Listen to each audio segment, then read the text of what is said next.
우리는 어제 말씀을 통하여서 하나님께서 모세를 만나셨고 그 모세에게 하나님의 일, 이집트에 가서 하나님께서 하실 일들을 대신할 수 있고 하나님과 함께 그 일을 할 수 있도록 모든 것을 준비시키셨다라는 것을 보았습니다.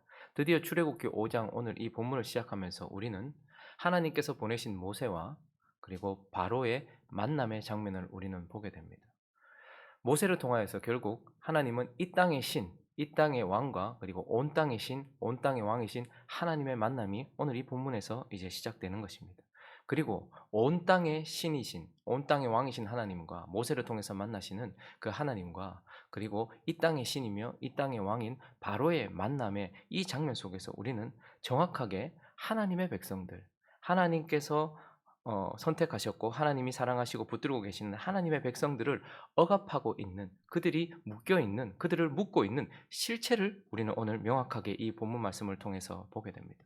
하나님은 바로를 만나시는 이 장면을 통하여서 하나님의 백성이 무엇에 묶여 있으며 무엇에 억압을 받고 있는지 우리에게 몇 가지를 보여주고 있고 우리는 먼저 하나님이 우리를 건져내시기 전 우리가 무엇에 묶여 있는지를 보기를 원하십니다. 그래서 오늘 본문 말씀을 통하여 몇 가지를 살펴보려고 합니다. 그 첫 번째는요.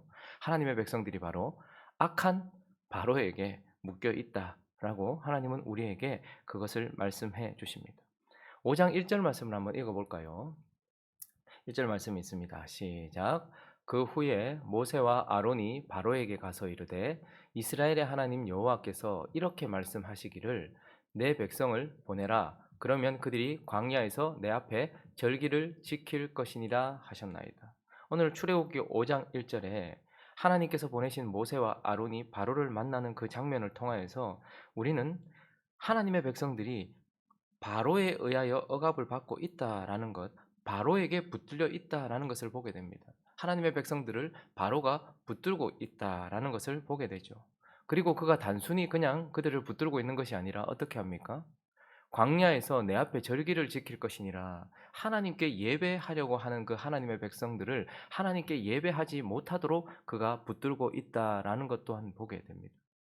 하나님의 백성들은 세상에서 정신없이 살아가고 있습니다. 세상의 국고성을 만드는데 그들의 모든 것들을 다 투자하고 있으며 세상의 것들을 위하여 수고하고 있고 지금 그들은 하나님을 예배하기 위하여 하나님께서 보내라 하는 이 장면 속에서도 바로는 하나님의 백성들을 붙들어 놓고서 세상에 정신이 팔려서 생사 것을 위하여서 열심으로 평생을 살게 하다가 결국 하나님을 예배하지 못하도록 그들을 붙들고 있는 바로 사탄을 상징하고 있는 것입니다. 그래서 좀 더 자세히 계속해서 살펴보면 이 바로의 특징, 바로를 통해서 보여주는 우리를 억압하고 있는 보이지는 않지만 강력한 이 세상 신, 이 세상 왕인 바로 그것은 바로 2절에 보면 2절에 이렇게 이야기하고 있습니다. 바로가 이르되 둘째 줄을 읽어볼까요? 시작.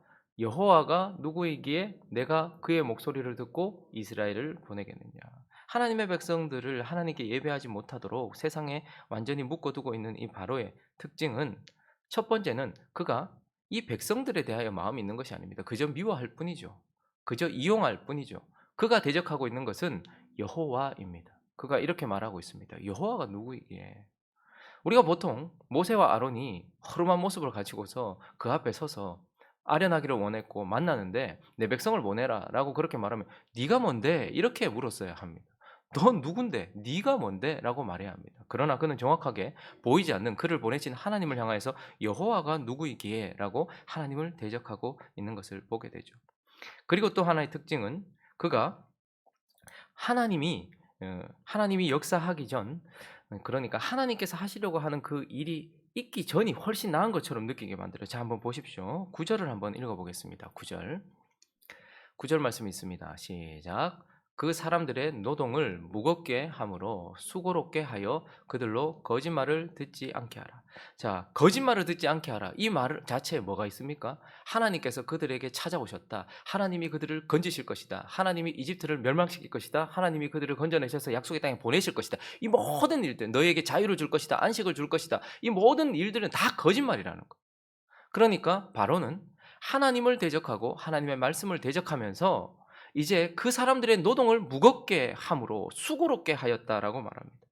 여러분, 하나님께서 우리 인생 가운데 찾아오셔서 그 일을 하실 때에 나타나는 현상 중에 하나가 무엇이냐 하면 우리를 묶고 있는 것으로부터 건져내는 과정 속에서 나타나는 괴로움과 고통이 있다라는 것입니다.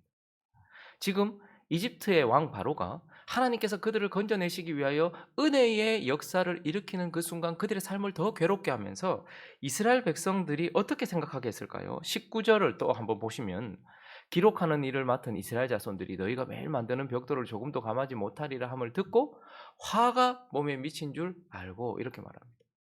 자, 하나님께서 이스라엘 백성들을 건져내시려고 은혜를 주시려고 안식을 주시려고 평안을 주시려고 자유를 주시려고 일할 때에 사단은 하나님이 오시기 전이 훨씬 나았다라고 생각할 만큼 우리를 고통스럽게 한단 말입니다.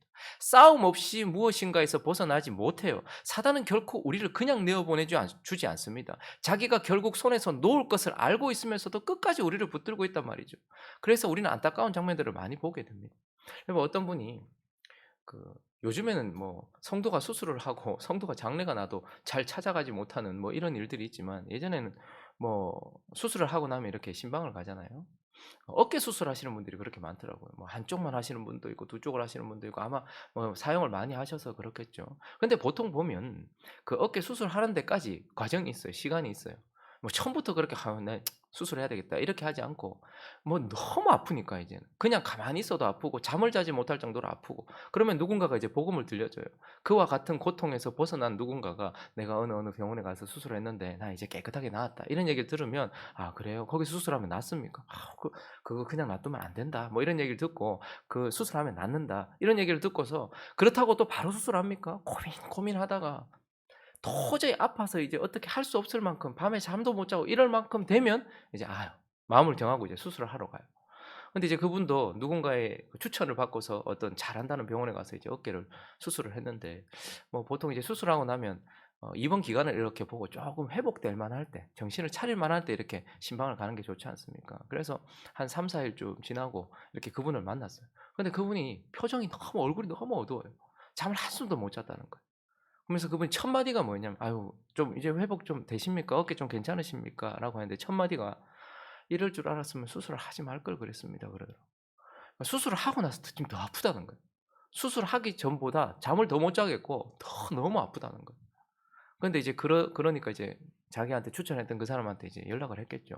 "그게 뭐라 합니까?" 그러니까 원래 그렇다는 거예요. 그런데 좀 지나면 괜찮다라고. 그래서 한 2주 정도 입원을 했다가 입원해서 나오는데도 아파 가지고 밤에 잠도 제대로 못 자고 눕지도 못하고 앉지도 못하고 막 밤새도록 그랬다는 거예요. 그런데 3 주가 지나고 한 달이 지나고 두 달이 지나면서 어떻게 해요? 진짜 회복이 거의 찾아오는 것이죠. 육적인 치유함 가운데서도 이런 일이 있을 수 있습니다. 그래서 이 수술이 나를 낫게 하겠지만 지금 낫게 하는 과정의 시작점에서 찾아온 이 고통이 너무 크니까 차라리 그냥 수술하지 않았을 때가 좋았을 것을. 근데 사단이 우리를 놓아주지 않기 위하여서 하나님이 은혜를 시작하는 그 순간 우리 가운데 고통을 주면서 하나님의 백성들이 뭐라고 생각했을까요? 이전을 추억하기 시작하고 이전을 더 사랑하기 시작했어요. '원래 그 모습이 낫겠다. 원래 그때가 낫겠다.' 이런 생각을 해요. 아 하나님이 우리를 건지신다는 건 좋지만 그러나 내가 노예로 살았고 내 아버지가 노예로 살았고 우리가 힘들고 어렵게 살긴 했지만 그래도 그때는 고기 가마 옆에서 그래도 냄새라도 맡고 고기라도 먹고 지피라도 줘서 하루에 일을 마치고 밤에 쉴 수가 있었는데 하나님이 찾아오시고 난 이후부터는 오히려 더 불편하고 더 힘들고 더 고통스럽다는 거죠. 그러니까 하나님의 백성들에게 어떤 마음을 주게 할까요? 하나님이 우리를 건지시기 전 차라리 바로에게 억압받고 있었던 그때가 '그래도 나았네.'라고 생각하게 만든다라는 것이죠. 그리고는 어떻게 할까요? 결국 21 절에 보시면요. 이렇게 하나님의 백성들이 말하고 있습니다. 읽어 봅니다. 시작. 그들에게 이르되 너희가 우리를 바로의 눈과 그의 신하의 눈에 미운 것이 되게 하고 그들의 손에 칼을 주어 우리를 죽이게 하는도다. 여호와는 너희를 살피시고 판단하시기를 원하노라.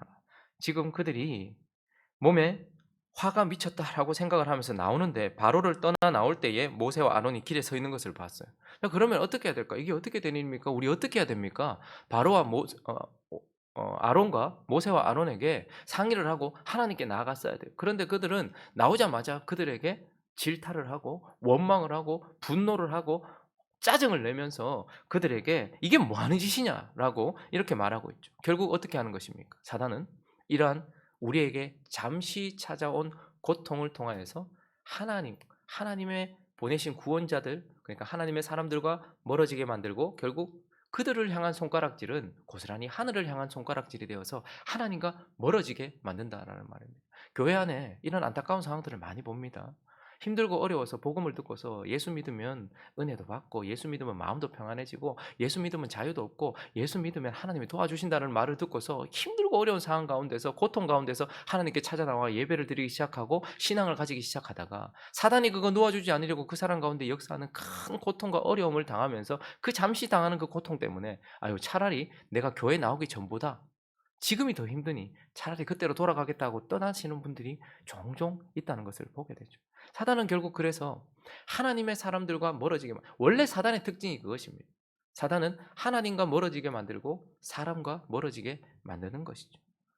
그래서 우리는 그들이 누구에게 매여 있는가? 바로 악한 바로에게 매여 있다. 하나님을 대적하고 하나님의 말씀을 대적하면서 진리를 거짓으로 대적하면서 그들에게 고통을 주어 하나님과 하나님의 사람들과 멀어지게 만들고 있는 강력한 악한 바로에게 지금 붙들려 있다라는 것을 보여주고 있습니다.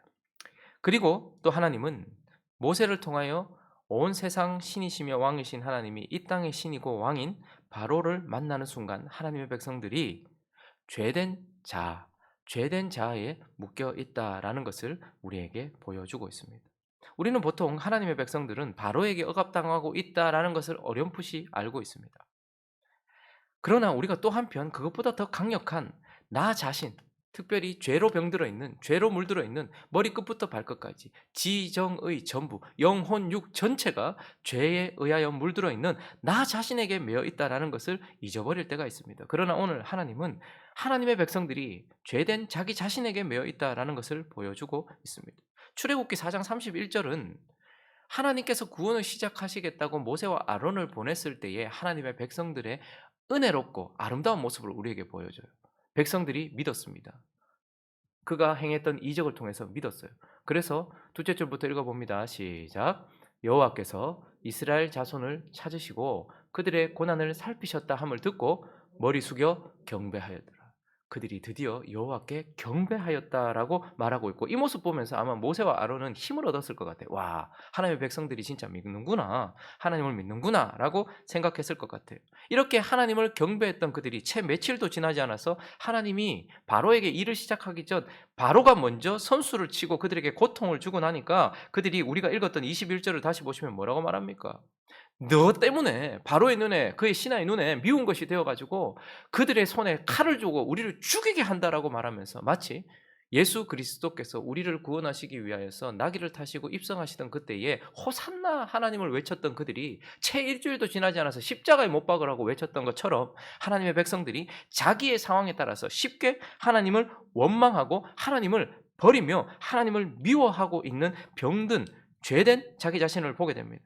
그래서 하나님을 향하여 이렇게 원망하고 하나님을 쉽게 버리는 그들이 15절을 보시면 놀랍게도 그러나 우리는 너무 자연스럽게도 느껴지는 이 본문으로 우리를 이끌어갑니다. 읽습니다. 시작. 이스라엘 자손의 기록원들이 가서 바로에게 호소하여 이르되 왕은 어찌하여 당신의 종들에게 이같이 하시나요? 그 스스로가 뭐라고 말하고 있습니까? 이 어려움이 찾아왔을 때 이제 구원하시겠다고 이미 그들이 모세와 아론이 이적을 베푸는 순간 그들이 깨달았던 것은 신기한 일이 아니라 이 일을 일으키고 계시는 하나님이 400년의 침묵을 뚫고 우리 곁에 계시다는 것을 그가 느꼈을 거 아닙니까? 그런데 그들이 또 이 고통 속에서 바로에게 가서 호소하고 있는 것을 보게 됩니다. 현실적으로 이 문제를 해결해 줄 수 있을 것 같고 지금까지 나를 계속해서 통치해왔던 바로에게 가서 호소하고 당신의 종들이라고 표현하고 있는 이런 모습을 보면서 우리가 무엇에 매여 있는가? 우리를 억압하고 있는 바로에게도 매여 있지만 그에게 스스로 종되어서 하나님을 버리고 하나님을 원망하며 바로를 의지하고 세상 신을 의지하고 세상의 것들을 의지하고 있는 백성들의 모습을 통해 보여지는 죄된 자아에 매여 있다라는 것을 보게 되는 것이죠. 하나님을 버리는 죄된 자.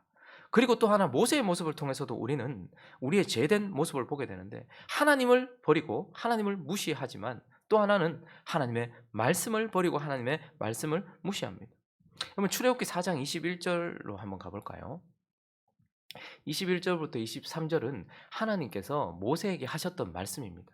그가 이제 이집트에 가면 만나게 될 상황에 대해서 하나님은 미리 말씀해 주셨어요. 여호와께서 모세에게 네가 애굽으로 돌아가거든 이적을 바로 앞에서 다 행해라. 그러면 그렇지만 그가 보고 놀라고 와라고 할 것이 아니라 마음이 완악해져서 백성 보내주지 않을 것이다. 22절요. 바로에게 이르기를 여호와의 말씀에 이스라엘 내 장자다라고 말하고 23절에 보면 내가 내게 이르기를 내 아들을 보내주어 나를 섬기게 하라. 그렇게 해도 보내주기를 거절할 것이고 결국 자신의 아들이 죽임을 당해서야 그때서야 너희가 나올 것이다라고 하나님은 이미 그가 만날 일들에 대하여 미리 다 말씀해 주셨어요.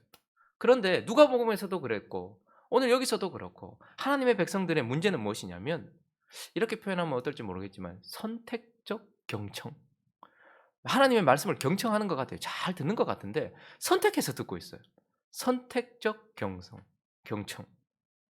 그래서 하나님이 역사를 일으켜서 백성을 구원하실 것이라는 건 들었지만 과정이 있을 것이며 장자의 죽음이 있기 전까지는 그가 보내지 않을 것이라는 하나님의 말씀을 싸그리 다 버렸단 말이죠. 여러분 우리가 하나님의 말씀을 거역하고 하나님의 말씀을 무시하고 하나님의 말씀을 버렸다라고 할 때 우리는 하나님의 말씀 전체를 버릴 때에만 버렸다라고 표현하지 않고 그 가운데 부분을 버리고 선택하여 버리는 것도 사실 하나님의 말씀을 버리는 겁니다. 우리는 날마다 새벽마다 하나님의 말씀을 듣기도 하고 주일날 하나님의 말씀을 듣기도 하고 나 스스로 말씀을 읽으면서 묵상하기도 하고 큐티를 하기도 하니까 나는 하나님의 말씀을 버린 적이 없다라고 생각할지 모르겠지만 우리는 선택적으로 경청하여서 이 말씀은 들었지만 저 말씀은 버렸다면 그것 또한 하나님의 말씀을 무시하고 버리는 행동이라는 말이죠. 이렇게 선택적 경청은 결국 선택적 순복이 되는 거죠. 청종이 되는 것입니다. 여러분 하나님은 우리에게 세상은 우리에게 경청하라고 말해요. 잘 들어주라고 말해요. 그런데 하나님은 우리에게 경청도 중요하지만 무엇이죠? 청종하라고 말해요. 들었으면 그 들은 대로 행하는 것까지 나가는 것이 정말 제대로 된 경청이거든요. 그런데 지금 하나님의 말씀을 선택적으로 경청했던 이 모세와 아론 그랬더니 어떻게 해요? 선택적인 청종이 있어요. 하나님의 말씀에 뭔가를 뺀단 말입니다. 자세히 한번 보십시오. 5장 1절을 다시 한번 보십시오. 5장 1절입니다. 그 후에 모세와 아론이 바로에게 가서 이르되 이스라엘 하나님 여호와께서 이렇게 말씀하시기를 내 백성을 보내라 이렇게 말했어요. 자 그런데 뭐가 선택적으로 하나님께서 하라는 대로 하지 않고 어떤 부분만 하나님께 순종했단 말이냐. 여러분 지금 첫 번째 만남 바로를 만나는 그 순간 누가 들어갔습니까? 모세와 아론. 지금 모세가 누구 데리고 갔어요? 아론 데리고 갔어요. 그런데 출애굽기 3장 18절을 한번 보십시오. 하나님께서 그를 보내실 때 어떻게 가라고 하셨는지 읽어봅니다. 시작. 그들이